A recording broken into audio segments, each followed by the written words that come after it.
Halo pemirsa Info Fotografi, apa kabarnya? Semoga dalam keadaan sehat selalu. Hari ini saya akan sharing tentang lensa Tamron yang baru ya. Lensa Tamron 28 sampai 200 mm f2,8 sampai 5,6. Lensa ini didesain untuk kamera mirrorless Sony Alpha yang bersensor full frame seperti seri A7 dan A9. Tapi teman-teman juga bisa pasang di kamera mirrorless Sony yang APS-C, misalnya seri A6000-an. Tapi saat dipasang jadinya karena ada crop, jadi tidak terlalu lebar lagi. Jadi mulai dari standar sampai telefoto. Tapi telefotonya jadi ekuivalen 300 mm, jadi lebih panjang malahan. Secara kualitas gambar saya cukup terkejut ya, cukup terkesan dengan lensa ini. Karena saya coba di 28 mm-nya dan juga 50 dan kemudian 200-nya. Yang mengagetkan saya adalah saat saya menggunakan di zoom yang 200 ya. Waktu saya zoom ke 200, saya dapatin meskipun saya wide open f5,6, tapi kualitas ketajamannya masih oke. Jadi subjek-subjek yang jauh masih kelihatan sangat detail ya. Baik tulisan ataupun misalnya apartemen, itu garis-garisnya terlihat sangat baik sekali. Dan itu jarang sekali terjadi di lensa sapu jagat. Yang saya tahu, kalau yang sebelum-sebelumnya yang pernah saya uji, lensa-lensa sapu jagat itu selalu memiliki titik lemah, yaitu saat kita zoom ke 100 mm atau lebih. Tapi lensa ini tidak demikian.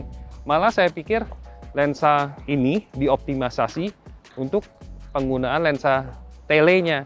Jadi ini sangat good news bagi teman-teman yang traveling, karena saya tahu kebanyakan orang beli lensa sapu jagat itu senangnya di sisi telefotonya. Jadi sering sekali pakai untuk zoom sesuatu yang jauh. Jadi lensa ini good news-nya itu sangat bagus untuk itu.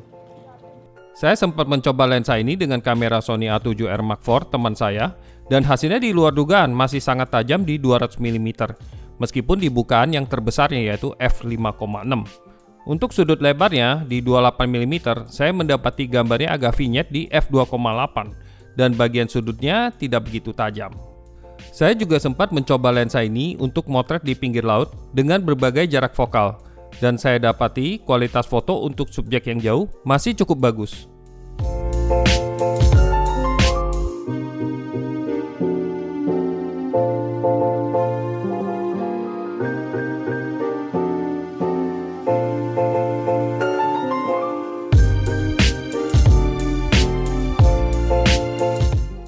Perubahan minimum aperture di lensa ini cukup bagus karena dia secara gradual, tidak terlalu cepat seperti lensa sapu jagat pada umumnya. Contohnya di 50 mm masih dapat f3,5, di 70 mm dapat f4, dan di 135 mm masih dapat f5. Kemarin saya sudah coba lensa ini dengan Sony A7 Mark III ini di studio dengan Melinda. Nah, hasilnya juga saya rasa sangat keren sekali, tidak ada masalah apapun. Nah, teman-teman bisa lihat ya cuplikan syuting saya dengan Melinda. Stay tune. Halo teman-teman Info Fotografi, sekarang saya sudah berada di studio dan saya akan menguji lensa Tamron 28-200 mm ini untuk studio potret. Dan saya kembali dibantu oleh Melinda Rusli ya. Jadi teman-teman bisa lihat sosial medianya di Instagram atau di YouTube.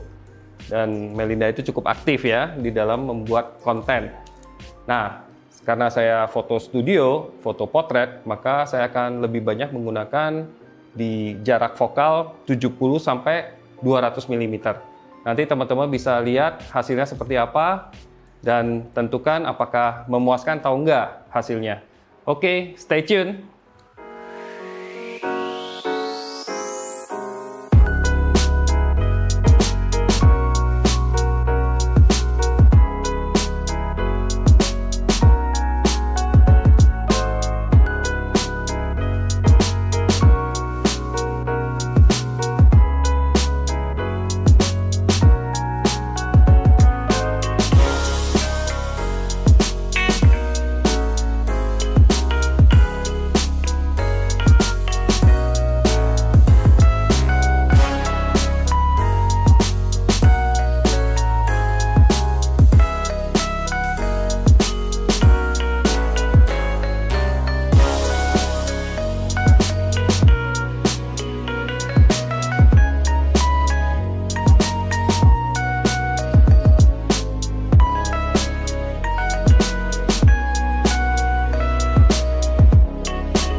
Salah satu kelebihan lensa ini adalah bisa fokus jarak dekat. Di 28 mm ya, kita bisa fokus kurang lebih 19 cm saja. Ini sangat memudahkan untuk foto close up benda-benda kecil seperti makanan. Sedangkan di telefotonya, yaitu di 200 mm, juga cukup dekat, yaitu 80 cm, sehingga sangat memudahkan untuk foto close up potret seperti ini. Autofocus lensa ini didukung oleh teknologi RXD yang cepat dan senyap, kompatibel sepenuhnya dengan kamera Sony. Kinerjanya cukup baik, tapi tidak secepat lensa Tamron yang zoomnya lebih pendek, seperti 2875 atau 70-180 mm. Halo teman-teman, sekarang kita sudah balik lagi ke studio. Tadi kita foto awalnya di studio, kemudian kita keluar ke taman, kita motret-motret. Ternyata cuaca sangat mendukung sekali ya, cahayanya sangat bagus sekali. Jadi nggak salah lagi lah kita pilih untuk keluar. Nah, kita mau terima kasih dulu kepada Melinda ya, yang telah membantu kita dalam review Tamron 28-200 mm. Nah, setelah ini saya akan membahas kualitas hasil fotonya. Jadi stay tune ya teman-teman. Meskipun lensa ini keren banget, tapi setiap lensa pasti punya kelemahannya. Karena didesain sekompak mungkin, maka Tamron tidak memasukkan image stabilization di lensanya. Jadi lensa ini sangat tergantung pada image stabilization di body kamera seperti di Sony A7 Mark III ini. Nah, jadi kalau misalnya kita pasang dengan kamera-kamera Sony yang tidak memiliki built-in stabilization seperti kamera-kamera lama nih A7, A7R, ya tentunya kita tidak memiliki stabilization. Menjelang malam, memiliki image stabilization jelas akan lebih membantu. Sayangnya lensa ini tidak memilikinya. Jadi saya hanya berani menggunakan kurang lebih 1/40 detik di 200 mm. Itu sekitar 2-2,5 stop. Jika punya stabilization, mungkin bisa lebih lambat lagi dan ISO bisa lebih rendah. Tapi ukuran lensa pasti jadi lebih besar.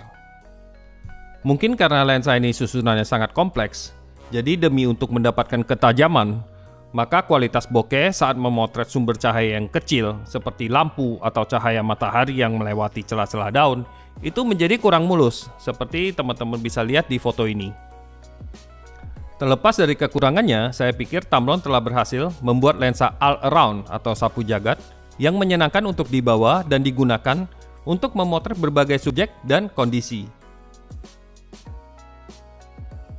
Ya, demikianlah apa yang saya bisa sharing tentang lensa Tamron 28-200 mm ini. Mudah-mudahan membantu teman-teman dan sampai jumpa di video berikutnya.